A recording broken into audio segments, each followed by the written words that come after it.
Estamos aquí probando. ¿Eh? Sí, aquí estamos, sí, en este sabadito de gloria comiquero. Seguimos aquí en Catalonia Comic. Ya saben, su tienda favorita de cómic. Es la original, no hay imitaciones, no hay nada, y aquí sí te atienden bien. Ya les voy a contar mis penas con el de Superman, pero bueno, ¿qué le voy a hacer? Bueno, pero aquí andamos y estoy bien emocionado. ¿Por qué? Porque seguimos en estas presentaciones editoriales con creadores de nuestra tierra de aquí de Guanajuato, de León, de México, y que se ponen bien interesantes solamente aquí en Catalonia Comic. Esto no pasa en ferias de libro, no pasa en convenciones, no. Solamente pasa aquí en Catalonia Comic. Y bueno, afortunadamente tenemos aquí personas muy interesantes que siguen con nosotros y que se acaban de enterar de que va a haber una rifa. Pero bueno, ¡ay, es que! Y bueno, estamos aquí, pues muchas gracias y vamos a entrar a una presentación de ciencia ficción muy interesante con su creador Samuel Juárez, que nos va a presentar el cómic de MH-16 y vamos a dar con un fuerte aplauso su bienvenida. Bueno, pues ya estamos aquí con el buen Samuel. Pues antes que nada, pues primero Samuel, para algunas personas que no te conocen, pues decir un poquito de tu labor, cómo fue que comenzaste con el cómic, luego también esta parte de que en la que has explorado teniendo estos cursos en línea con, se me fue ahorita el nombre de esta chava, que es muy importante dentro de tu vida comiquera, y también cómo llegamos a este universo. Entonces nos vamos por partes ahorita para que te conozcan, cómo fue que te desarrollas, y luego ya nos adentramos a tu universo. Bueno, primero muchísimas gracias por estar aquí. Bien, todo empieza entre cuando estaba estudiando la carrera. Ahí llegó un momento en las clases de dibujo donde eh, empecé a hacer cómics para entregar como trabajo, porque ahí era muy libre las materias. Entonces me tocó una clase de dibujo experimental donde el maestro me dio como, era de muy amplio criterio, y entonces yo le propuse un proyecto de hacer, como si me pedía dibujos de 40 por 60, que yo iba a entregar un cómic en cada entrega. Entonces desde ahí empecé a vincular ya, como también si era clase de pintura, al final hacía un cómic. Y como titulación también hice un cómic, nada más que... O sea, que a todos te los ajustaste. Sí, Pues sí. creo que está muy vivo, Sí, porque fue una serie de pinturas de 16 páginas donde cada uno de los lienzos era una página, por así decirlo. Y después de terminar la carrera, lo bueno que hubiera estado es que hubiera encontrado, no sé, en la bolsa de trabajo se solicita autor de cómic, ¿no? Pero me tuve que adaptar a las necesidades de la región y trabajé como diseñador de calzado, pero en mi tiempo libre lo que hacía era que estaba enviando esos trabajos que había hecho entre clases para, así como a manera de portafolio ya, para enseñárselo a distintos lugares. Y en un periódico en línea en Puebla me dieron la oportunidad con una creadora, ahorita es del Chamuco ella, Beatriz G. de Velasco. Ella me dio oportunidad porque tenía, bueno, ella era la editora en ese tiempo de ese suplemento que salía, y también me dieron la oportunidad en otras partes. Por ejemplo, uno de los cómics se publicó en Puerto Rico, otro cómic se publicó en Estados Unidos. El cómic que hice para titulación se publicó en una revista independiente de Estados Unidos.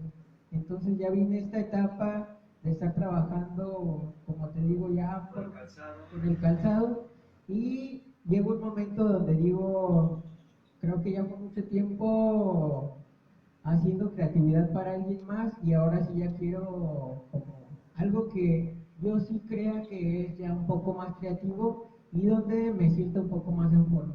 Entonces viene como este salto al vacío, si se podría decir, porque ya dije, ahora sí voy a empezar a hacer mis proyectos, pero eso sí, antes ya había estado más o menos como viendo cómo podría ser el terreno, porque aparte del curso con la maestra Anabel Chino, también tomé un curso que lo dio Trino Camacho como parte de los festejos de Guadalajara, capital mundial del libro, y lo que se me hizo muy interesante, yo lo tomaba de forma virtual, ese curso se daba en un lugar llamado Ciudad Creativa Digital.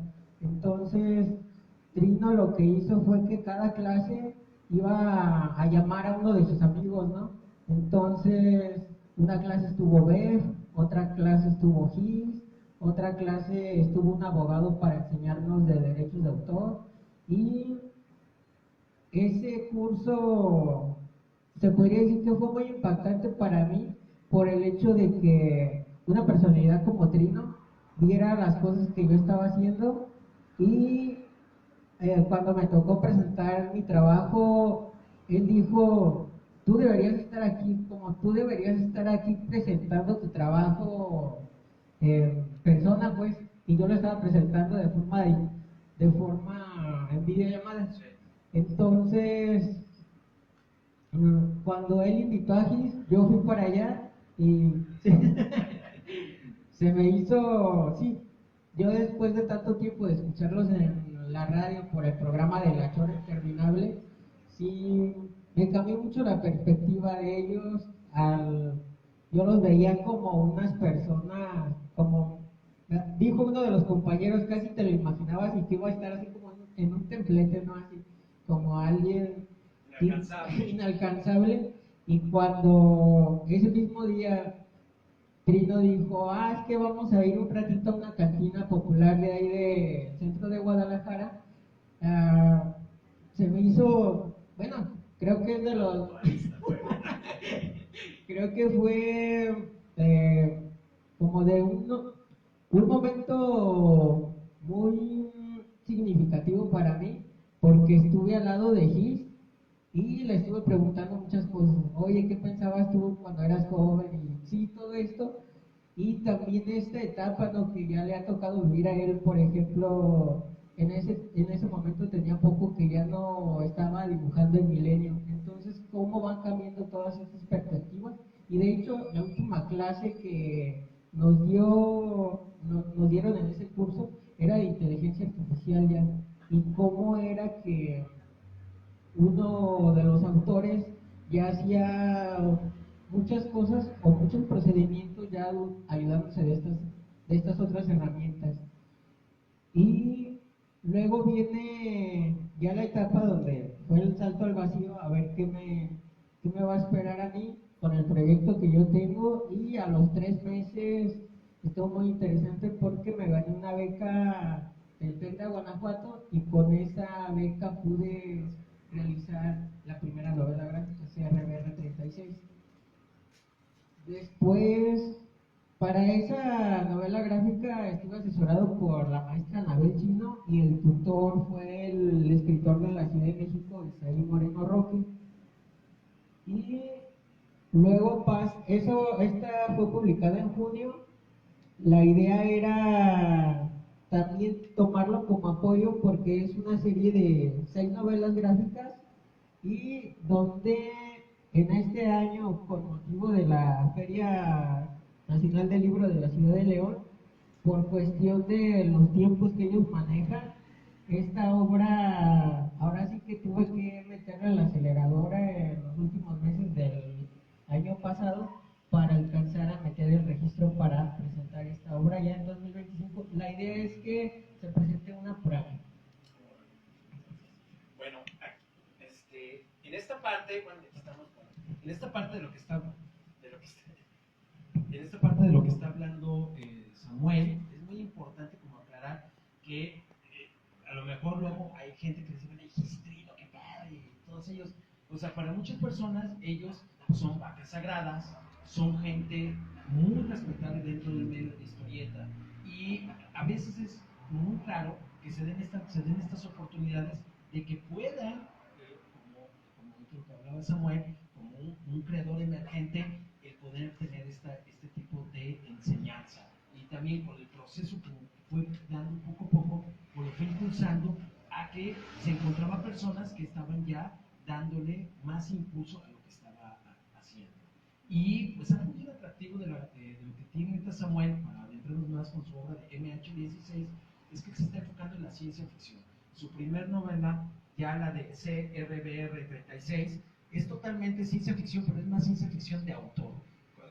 Puede ser que nos llevemos más como este tipo de películas de autores que uno dice, bueno, no entiendo qué está haciendo, pero me tiene cautivado. O sea, que nos pasa, ¿no? O sea, entonces, esto es lo que pasa con la primera obra que tiene Samuel, que es un poco, sí va a ser es un poco dura para poder como entrar a la narrativa, pero cuando ya entiendes qué es lo que está buscando, te atrapa.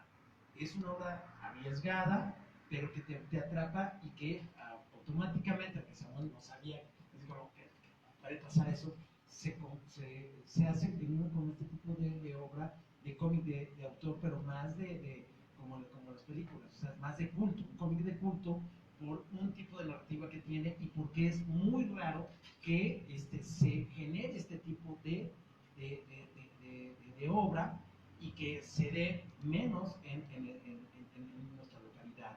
Normalmente esto es más de metrópolis como Nueva York, Japón, todo esto se puede dar esto de una manera como más, así como sencilla, pero aquí es algo que no vemos a veces, no lo vemos tan fácil y está.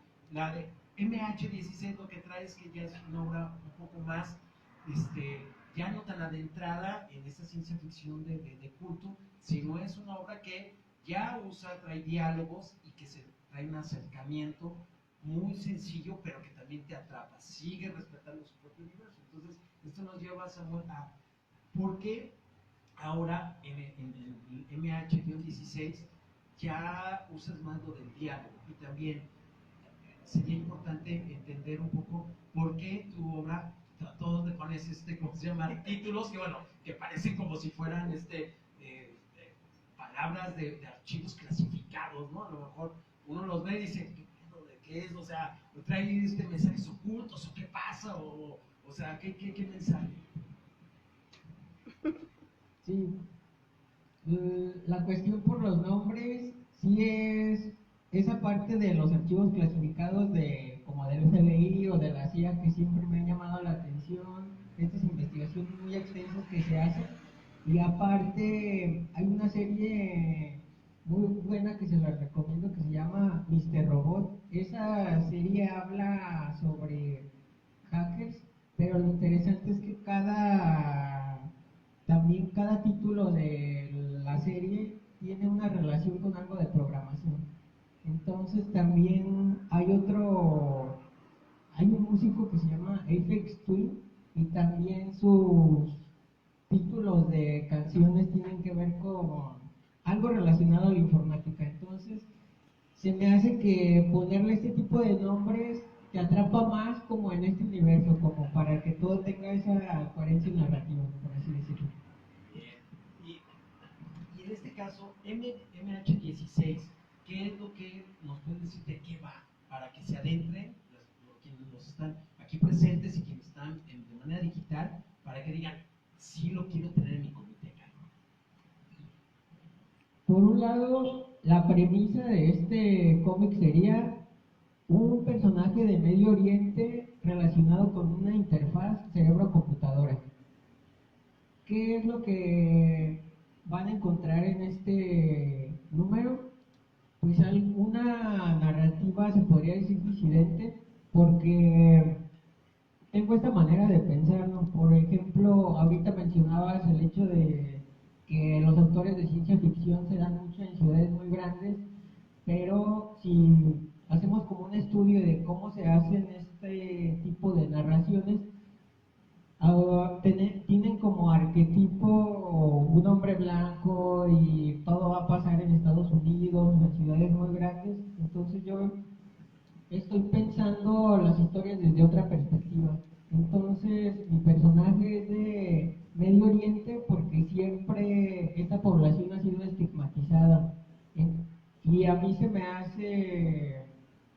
me hizo más interesante empezar desde ahí la historia, primero tenemos CRBR-36 que pasa en el Océano Atlántico y acá damos como un giro de 360 grados porque este pasa en un desierto, en el desierto de Siria. Y bueno, y ahora, el usar un poco ya una narrativa visual más, más cercana a lo que uno lee en cómic, ¿cómo fue? Aquí en la primera tú tenías una muy arriesgada, o sea, que es imagen, pocos textos, imágenes, luego textos como, pues, como datos que hemos visto en las películas o en las series de hackers, todo, ¿no? O sea, si alguien es programador, pues a lo mejor es más conocido, pero en el de MH-16 ya te acercas a la narrativa más, estamos como acostumbrados a que tenemos cómic. Entonces, ¿por qué ese cambio? Algo muy interesante que hay que tener en cuenta es que aquí no hay seres humanos. Entonces, esa podría ser una de las respuestas. Aquí ya hay lenguaje porque ya hay aquí seres humanos, pero también otra de las cosas es que hay distintos diálogos y una de las premisas fundamentales como de esta historia es que acá le damos como voz al primer personaje que pasa acá. Aparece y ahora como se tiene que comunicar exactamente con un humano, ahora sí tenemos este proceso de comunicación emisor-receptor y sí al principio o cuando uno hace la historia también o cuando uno está buscando manuales de cómo se hacen las historias o los guiones, siempre hay cosas donde la misma historia como va moldeando cosas técnicas de ella misma. Entonces, eso mismo fue lo que pasó en este caso. Utilizar el diálogo para brindar más información para que los lectores lo pudieran entender un poquito más. Y en esto, Samuel, que hablabas de que tenías que, este cómic estuvo más pensado para tenerlo para estas fechas, ya que tu objetivo era decir, oye, quiero lanzarlo en la feria del libro, si no tenerlo antes, pues se va a dar, pero el proceso, ¿qué tanto te llevó el hacerlo? Después de que tu primer cómic fue más tardado, pero en este, ¿cuánto proceso te llevó?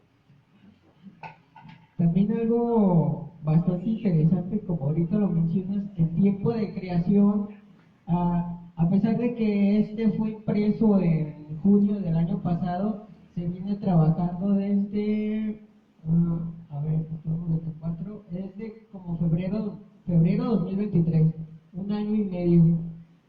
Entonces, a pesar de que, por ahorita el comentario que dije de que a lo mejor tuve que pisar el acelerador, de todos modos no son tiempos tan cortos, porque se estuvo trabajando desde noviembre de 2023. De noviembre de 2023 a marzo 2025. Entonces, un año con 2 meses.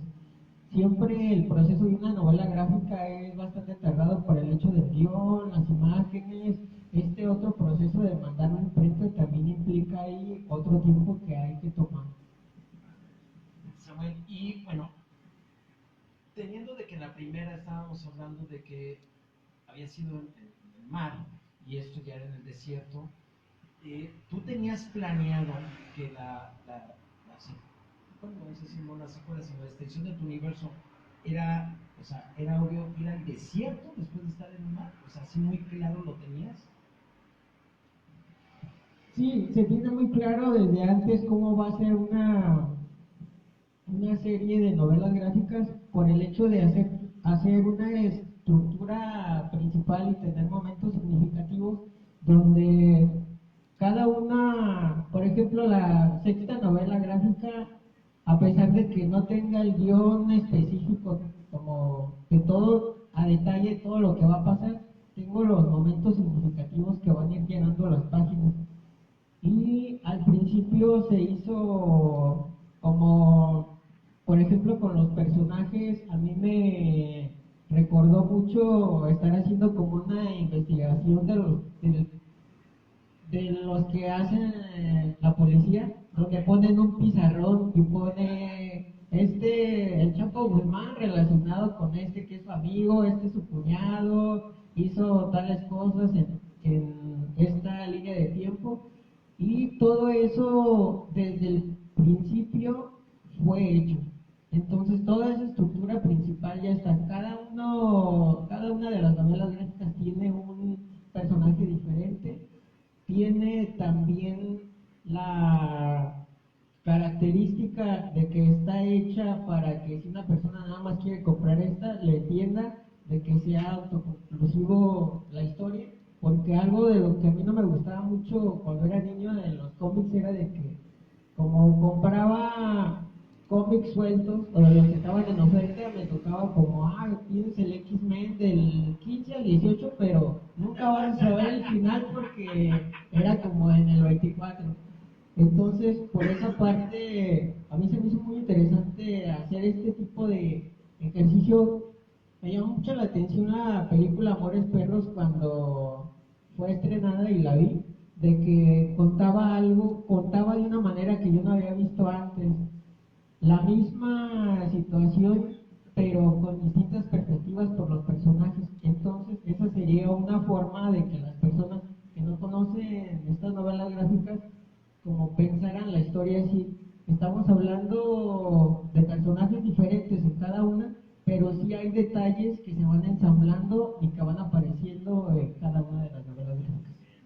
Oye, Samuel, estás hablando de que mencionas que el sexto. Entonces, ahorita vamos a pegar acá, entonces, a ver, ¿cómo está eso? O sea, así como de repente dije, o sea, ¿en qué momento estuvimos en la presentación del 3, el 4 y el 5? Así como que onda, ¿no? Entonces, ¿cómo está eso? Hablabas de que tienes este famoso pizarrón, que pues yo creo que todo nos queda muy bien visualizado, porque lo hemos visto tanto en las series asiáticas, con los gringos, todo. Pero entonces tú tienes esto, o sea, también Pescador mencionaba de su storyboard, todo, entonces, pero tú estás hablando específicamente de imagen, hilo, o sea, estas conexiones, o sea, este universo de cuánto obra estamos hablando.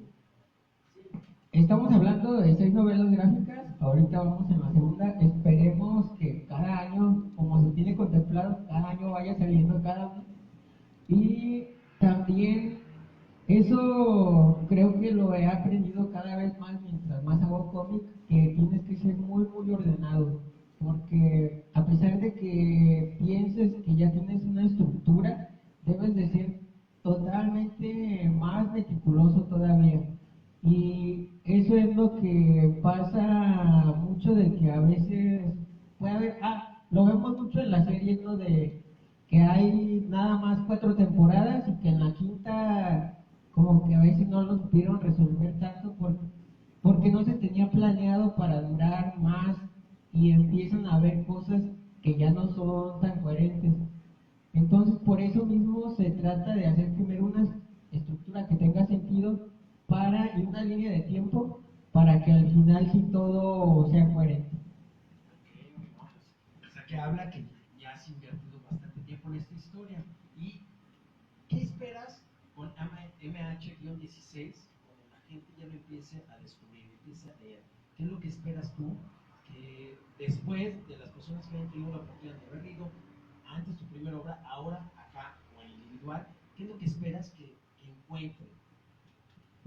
Yo lo que esperaría que encontraran sería una forma de contar las historias diferentes, o que empezaran a ver este tipo de trabajos y empezaran a relacionar, sí, con lo que ellos mismos están viviendo en el día a día o lo que puede suceder como en el futuro. Como lo que me gustaría en sí sería que al final de leerlas las personas tuvieran como otra herramienta de pensamiento crítico. A ver, estás hablando de pensamiento crítico, y esto me lleva, tienes un activismo, o sea, que hay detrás de todo esto un activismo hacia, ¿qué sería? Es que estás, pues, ahorita has relacionado todo pues, con mar, desierto, ¿hay un activismo ambiental o hay un activismo social que estás buscando corromper a la gente? imagen. Ay, sí. Digo, o sea, porque a lo mejor sí, o sea, ahorita me está cayendo el 20, o sea, a lo mejor, o sea, así como que, a ver, o sea, me lleva, o sea, ya se cayendo en el lecho, o sea, ¿hay eso? Por un lado, las imágenes están hechas para, por ejemplo, aquí, a pesar de que no tenga diálogos, vemos ahí una situación en el océano bastante, como que lo estamos viviendo actualmente. No lo quisiera decir para no arruinarle la historia a las personas que todavía no han leído esta, pero así como vemos cuestiones no éticas de uso de la tecnología en esta primera obra, también vemos acá en esta otra parte cuestiones no éticas. Y al final no es tanto como un activismo, se podría decir político, sino que más bien es algo que yo he descubierto que cualquier cosa que uno haga tiene estas implicaciones de forma, no sé si se podría decir inconsciente, pero reflejas, aunque no quieras, tu forma de pensar. Como si tú haces una historia, si tú haces un dibujo, ahí estás reflejando esta forma de pensar que tienes sobre el mundo. Bueno, pues entonces yo creo que ahorita ya podemos entrar en este modo de las preguntas. Yo creo que ya ahorita a todos ya en el cerebro ya lo tienen aturdido y deben de tener dudas. O sea, yo creo que deben de tener dudas. Entonces, por favor, si tienen dudas, a ver, suelten. Mira, por allá ya él. Pues primero que nada, pues comentarte que sí, leí primero el Cerebro 36.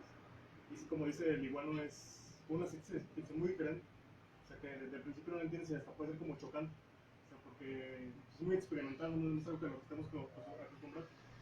Aunque bien sabemos que el cómic es un medio que tiene pues, mil variantes, ¿no? Pero sí es como, entras aquí, es como, no estoy entendiendo nada, pero quiero seguir leyendo porque pues me atrapa la narrativa, ¿no? A veces no es tanto el que cuentes, sino cómo lo cuentas. Y en ese sentido es muy, muy atrapante, ¿no? Entonces lo que te quería preguntar es, o sea, además de tu proceso creativo, o sea, ¿cuál es como el núcleo de estas 6 horas? Y más adelante, o sea, ya terminando estas 6 horas, ¿qué es lo que te gustaría hacer? Si seguir en la ciencia ficción o ver otros géneros, o incluso incursionar en otras artes que no son el cómic. Ahorita lo interesante de este proyecto que me arriesgué a hacer es sobre, bueno, una de las respuestas sería que la estructura principal o temática principal sería al final el cerebro humano, porque cada uno está hecho como de forma ideológica a la estructura de, por ejemplo, este se relaciona con la visión. Cada uno sería un lóbulo temporal, por así decirlo. Al final habría este hecho de ensamblar todas estas partes y también al final, lo he pensado mucho, ¿qué va a pasar al final de esta serie de novelas gráficas? A mí lo que me gustaría sería como seguir intentando otros proyectos, ¿no? Pero también quiero estar como los pies muy en la tierra, que este proyecto es independiente, como lo ha mencionado él, que involucra muchísimo tiempo, y también el hecho de que, por ejemplo, para las ventas, financió este. La idea es esa, cada uno va financiando al siguiente. De alguna manera, si en alguna parte no llegaron la financiación con las ventas, lo que pienso es sacarlo digital, pero sí sacar como toda esta serie. Entonces, al final, me gustaría seguir explorando más ciencia ficción, ¿sí? En otro tipo de novelas gráficas. Por allá. ¿Y va a haber un final o va a seguir toda la obra como que un pescado? Somos 7 o 8 La risa.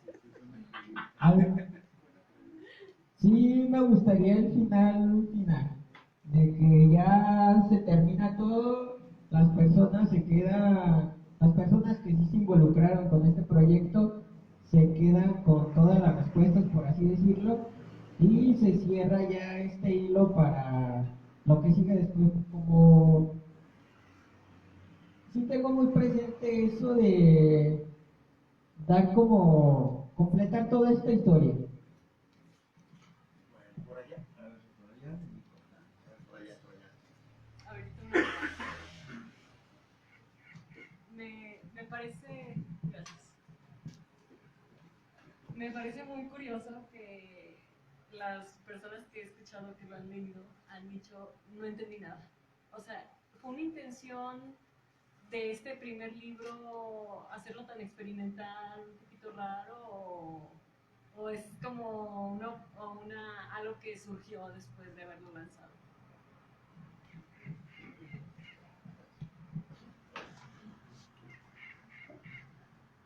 Ahorita tenemos, por ejemplo, algo interesante de lo que acabas de mencionar, la cuestión se podría decir como indescifrable o enigmática, pero también podríamos, no es que en sí que el 100% de las personas que yo me haya encontrado diga, es totalmente indescifrable. Por ejemplo, en YouTube hay un círculo de lectura que salió sobre el primero CRBN 36 y donde cada una de las personas da su opinión.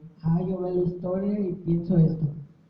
Entonces, en sí, hay personas que logran descifrar un mensaje, hay otro tipo de personas que si no, como tú lo mencionas, para ellas es totalmente enigmática la obra, pero siempre es como un porcentaje mínimo. Y no es de que yo haga esta historia pensando en que no le van a entender, sino más bien es el caso contrario, ¿no? De que el autor de cómics está poniendo su mensaje en imágenes y se lo está mostrando al mundo. Más bien es el caso contrario de que estás mostrando algo y no puede ser. Aquí otra cuestión es también el tipo de lectores, qué herramientas críticas tienen para descifrar como este tipo de narrativa, porque lo que me ha pasado sí es de que al oír la palabra cómic esperan algo específico y se provoca este shock cuando ven que es otra cosa o un tipo de narrativa gráfica diferente. Pero, por ejemplo, puedo mencionar muchos autores que utilizan este mismo tipo de narrativa gráfica que se llama wordless, o también se podría decir como cómic mudo sin palabras.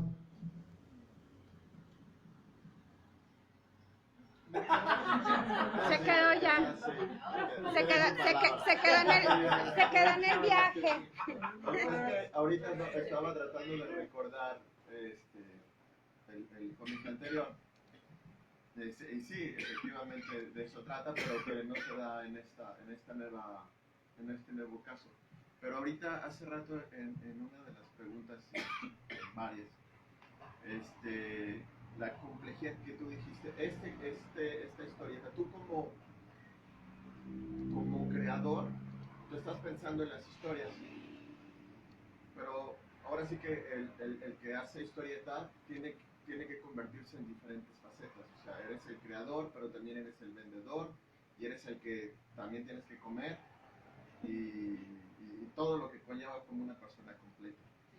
Entonces, aquí el sentido que está uno viendo es cómo es ese proceso de transformación del creador, que de pronto te tienes que bloquear del mundo para poder crear uno nuevo dentro de tus historias, y ahora es uno alterno al que habías hecho previo, y luego ya sabemos que van a ser 6. Entonces al final tienes que meter uno de aquí, otra cosa de acá, otra cosa de acá, y tiene que ser un punto de unión de todo lo que estás creando. Pero además dices, si no se da esto, ya estás pensando en una estrategia para poderlo uno, o imprimir, que esa es la tirada, y que eso te restringe en la actualidad un poco más, porque no nada más es imprimir, sino también distribuir y también es vender y todo eso, y eso le agradecemos a Catalonia por todo este gran trabajo que está haciendo con los autores locales. ¿Cómo es ese proceso que llevas tú de estrategia? Porque parece que cada quien lleva su propia estrategia de que, no, yo nada más dibujo, no, y que se encargue otro más. Entonces, lo estás haciendo tú solo, eres ahora sí que el show, andas de showman, de nada más yo me dedico a esto, o qué más haces, o cómo lo tienes visualizado para poder desarrollar toda esta locura pues que estás haciendo. Algo muy importante es de que cuando me salí de trabajar, ¿Sí? Sí, sí, sí. Pero Samuel, si puedes retirar. cuando me salí de trabajar, Pero sigues trabajando, porque ya, eso ya, está ya, trabajo. pero más bien debería decir cuando me salí de mi trabajo formal de tener un salario y esto, Sí. ya tenía muy claro cuál iba a ser mi otro trabajo. Como ya no voy a estar en el trabajo formal, quiero convertir el cómic en mi trabajo, pero como tú lo has mencionado es que el mismo autor de cómic tiene que hacer todo. Tiene que hacer lo de la impresión, tiene que estar buscando dónde se va a vender, tiene que buscar dónde lo vas a presentar. Y acá algo también muy claro fue que las personas se pueden imaginar el hecho de que pueda existir un autor de cómic nada más como en su habitación y publicando en Instagram, por ejemplo. Pero la idea es de que es un trabajo que implica muchísimas facetas, así como ahorita lo mencionaste, como el hecho de que tengas que organizar las presentaciones, el hecho de que tú mismo tienes que llevar a vender tu obra y estarla promoviendo.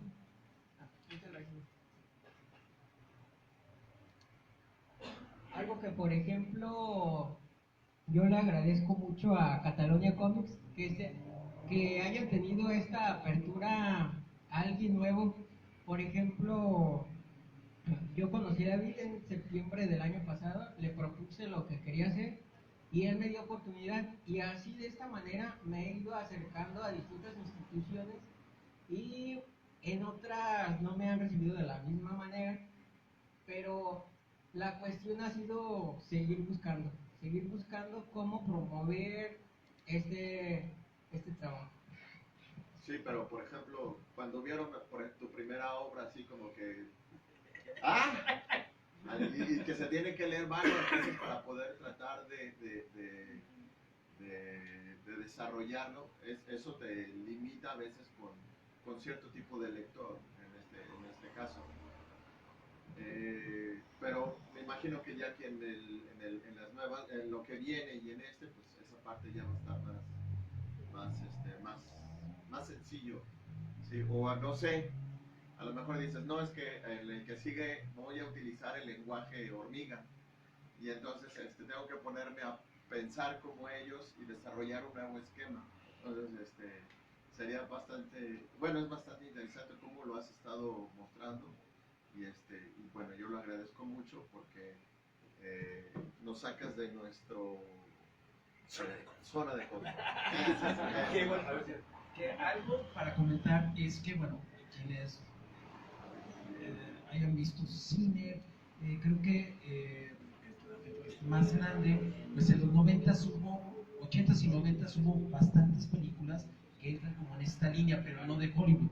Una es esta, el señor Tetsuo, que está en esta misma línea, que es una película que no entiendes cómo su narrativa, lo que quiere contar el director y todo, y es muy conflictiva, pero a lo que vamos es como de lo que tiene Samuel, o sea, que sí puede conecta con mucha gente, que tienes que leerlo varias veces para poder entender hacia dónde va. Y que también una virtud del cómic, que también luego da los libros, es de que cada persona imagina sus mundos, todo, pero en el cómic ya tenemos el mundo resuelto visualmente, pero en este específicamente, nos mete a que cada quien, con la información que tenemos, a lo mejor puede ser a lo mejor muy precaria, o muy beta, o muy clavada de la informática, dependiendo en las escuelas lo que nos dieron de computadora, ¿no? Dependiendo, sí, o lo que hemos aprendido por YouTube o TikTok, te da un espacio para como alucinar, ¿no? O sea, como una búsqueda. Y con que ya tuve la fortuna de leer una parte, ya concreta más, ¿no? O sea, pero sí es algo muy importante que es que sí son, el cómic, lo que está haciendo Samuel, sí es un arriesgue 100%, es más arriesgue que otro tipo de obra que se hace, que a veces, porque esta entra en ciencia ficción, y la ciencia ficción es muy padre, pero desgraciadamente a veces Hollywood nos la ha puesto muy desmenuzada, y cuando nos encontramos con algo que puede ser un poco más de autor, más europeo, más, te meten rollos que no sabes qué, pero que quieres seguir, ¿no? Entonces yo sí los invito a que lean la obra de Samuel y que descubran. Ahorita en este momento que ha platicado y todo, pues creo que se han dado cuenta de que tiene muchas cosas que decir. Y de dónde viene, pues ya entendí dónde viene esto complejo, porque estoy escuchando qué onda rasca todo, entonces él no tiene nada que ver con la tecnología y esto, entonces cómo salió, o sea, entonces hay muchas cosas, un rompecabezas muy grande que lo podemos armar por medio de la lectura de estos cómics. Y ya para ir finalizando, Samuel,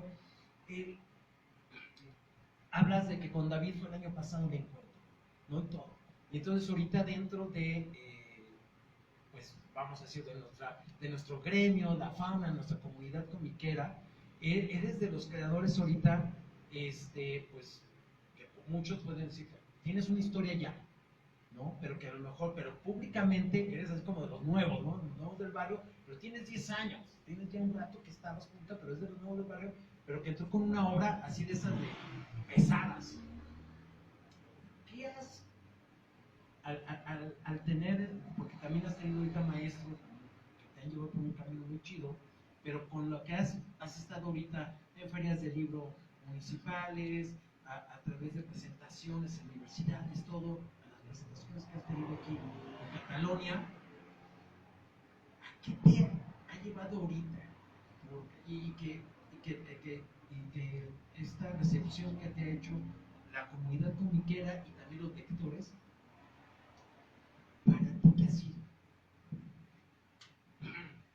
Pues esa parte realmente sorprendente, nunca me imaginé que por ejemplo, lo viera en una página de ciencia ficción mexicana, una página que se dedica a reunir toda la obra que están haciendo creadores mexicanos ahí, se está compilando y eso es, bueno, para mí fue como algo muy bueno enterarme de eso porque no tengo ninguna relación con esa página, con amigos de ahí, y cómo es que por medio de redes sociales o de alguna forma que pudieron saber de qué trata la obra, les llamó la atención y la incluyeron ahí.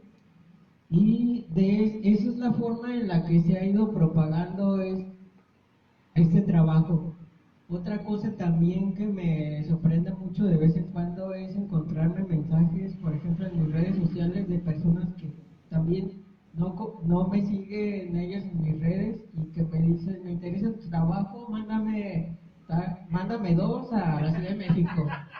Y esa forma de conectar con las personas creo que al final es lo mejor, porque es como este encuentro entre seres humanos de que me lo había imaginado en estaba en una anécdota de, creo que es El Marciano, y hablan de por qué la humanidad va a ir y va a buscar a alguien que se pierde en una montaña o que se pierde en Marte, por ejemplo, en esa historia, y es esta capacidad que tenemos los seres humanos para empatizar con cosas que puedan salvar a alguien, por ejemplo, de que se perdió en el cerro. Y se me hace esta forma de empatía que me he encontrado a lo largo de las presentaciones algo muy poderoso y que creo que sí sería con lo que me llevo más que promover una obra. Creo que el hecho de estar conociendo nuevas personas, eso es lo más interesante. Oigan, pues ya llegamos a esta parte. Esperen, ya quiero preguntar. Llegamos a la parte de preguntar. A ver, 1, 2, 3, 4, 5, vamos. ¿Ves? Órale. Bueno, pues sí, yo creo que sí, aunque pueda parecer críptica y oscura tu obra, pues la verdad es que poco a poco se va encontrando sus lectores, ¿no? Yo también confío en que cualquier obra va encontrando sus lectores poco a poco y la tuya pues va por ahí también, ¿no? Me da gusto ver que además es como, no es algo que es que no es un disparate, sino que más bien al revés, es un mapeo que se va formando con todas las partes, ¿no? Y mi pregunta es, ¿cuáles son tus influencias gráficas para este trabajo específicamente? ¿Cuáles han sido tus autores o autoras que te inspiran? Sí, las dos influencias más grandes es el suizo Tomás Ort, que tiene sus obras en blanco y negro, no sé si lo conozcas. Ahorita te lo presentamos. Él tiene pequeñas historias Adentro. autoconclusivas y la manera en que él hace su obra es, creo que es grafiado o algo así. Al principio puedes pensar que es grabado por el blanco y negro que maneja, pero es empieza a tallar láminas de metal para hacer cada uno de sus dibujos. Y todos sus dibujos o las historias que él tiene es cómic mudo. Y otra influencia muy grande es ese español, David Sánchez, que también tiene este hecho de tener una narrativa distinta a la convencional. Hay una anécdota muy curiosa que cuenta él de que hubo una vez en una feria de libro que alguien le compró muy emocionada su novela gráfica por el hecho de que había ganado a un premio. Y lo que él cuenta es que la misma chica llega una hora después y dice una chica totalmente enojada por el hecho de que no le había entendido a su obra. Entonces, es algo curioso porque he estado analizando mucho tiempo como esta cuestión de que puede ser algo enigmático, por así decirlo, pero por ejemplo, yo podría leer la crítica de la razón pura de Kant en la primera página y no le podría entender tanto, pero no por ese mismo hecho de que yo no lo entiendo voy a querer que el mundo sea como yo quiero, sino que más bien el mundo es como es y qué bueno que hay este tipo de autores complejos, ¿no? Sí. David, pregunta.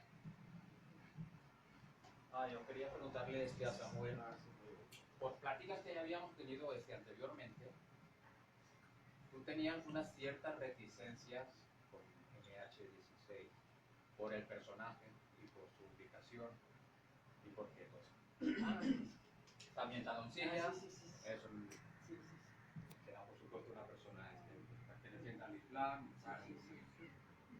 Sé que está recién salido de la imprenta, pero esas reticencias ya están superadas o te has encontrado con alguien así de que te haga alguna crítica, porque pues, sí estoy seguro que debe ser el primer cómic mexicano que está ambientado en esas tierras o con un personaje perteneciente al Islam. Entonces, ¿sigues teniendo ya eso o ya prueba superada o qué? Sí, creo que es una muy buena pregunta, David, por el mismo hecho de que esta autocensura que puede tener un autor al estar haciendo una obra. Puedes mostrar algo demasiado explícito de una cultura de un país o algo de cualquier tema, pero lo que he aprendido más, bueno, a lo largo de este proceso es más que idear la obra como la tienes, eh, al final sí tener como no se podría decir tanto así filtro, pero decir, como una de las cosas que en el proceso yo me imaginaba como, ¿qué va a pasar cuando? Sí, como esta misma idea ahorita que me estás, ¿cómo la va a recibir? ¿Cómo la van a recibir las personas cuando tú les pongas esto frente a los ojos? Y al final de lo que puedo decir como prueba superada de decir que tú no te autocensures como autor. Al final el mismo público va a ser el que lo va a tomar de una manera u otra, pero tú mismo no te restrinjas a contar las historias de una manera, por estar pensando en lo que va a venir después. Y creo que eso, bueno, implica también como seres humanos de que, pues estoy pensando que va a pasar como 3 años después y al final creo que de lo que se trata es de vivir día a día. Por allá estaba la otra. Oye, ¿tu obra está inspirada en la película Soy Robot o te salió de la mente? Hay unos amigos que tengo en Guanajuato que siempre que ven la película de Yo Robot, como les recuerda o me mandan mensaje, estamos viendo esa película.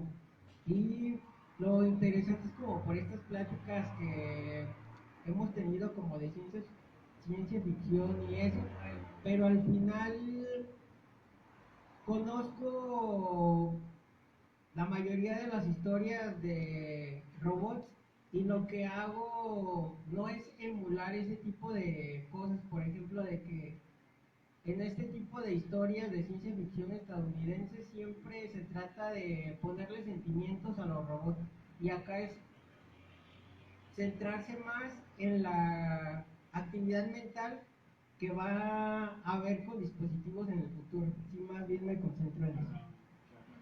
Por allá, Ana. No es pregunta, es un comentario. Yo me declaro fan de tu obra. A diferencia de que algunos comentan que se les hizo muy difícil entenderla, a mí se me hizo súper fácil seguir la historia en el sentido de lo gráfico, te plasma lo que quieres contar y no creo que haga falta como las palabras que necesitas y menos en la parte que explicas que es más por la interacción de la inteligencia artificial con el cerebro. No creo que sea necesario. A mí me gusta mucho tu obra. Ya sabes que soy tu fan. Bueno, ya se curaste, ya se curaste. Pero si tuvieras un robot, ¿lo quedarías con la mente o simplemente lo verías así de real o así?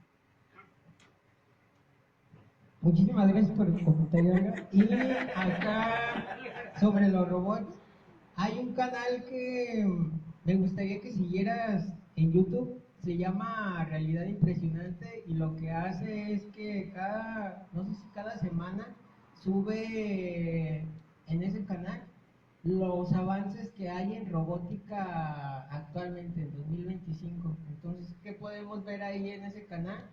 Robots que andan en bicicleta, robots que dan giros acrobáticos, todo lo más impresionante está ahí. Pero algo también que hay que tener en cuenta es que hay una parte de la tecnología que sí es física, pero la tecnología que a mí ahorita me interesa más explorar y que se está explorando en MH16 es la que está conectada al cerebro. Por ejemplo, acá hay una interfaz cerebro-computadora, ya la puse ahí con algunos cables, pero lo más interesante es que actualmente la interfaz cerebro-computadora ya hasta puede ser un objeto que yo tengo aquí y por medio de resonancias ya pueden hacer que yo actúe de determinada manera. Estaba viendo un pedacito de un neurocientífico al que le hacían una entrevista, y de hecho le hacían una entrevista como en 2023, y su investigación era cómo curar la depresión con este tipo de aparatos. Y en el campo de cómo se va a conectar el cerebro humano con estas tecnologías, ya van, se podría decir que también muy avanzados.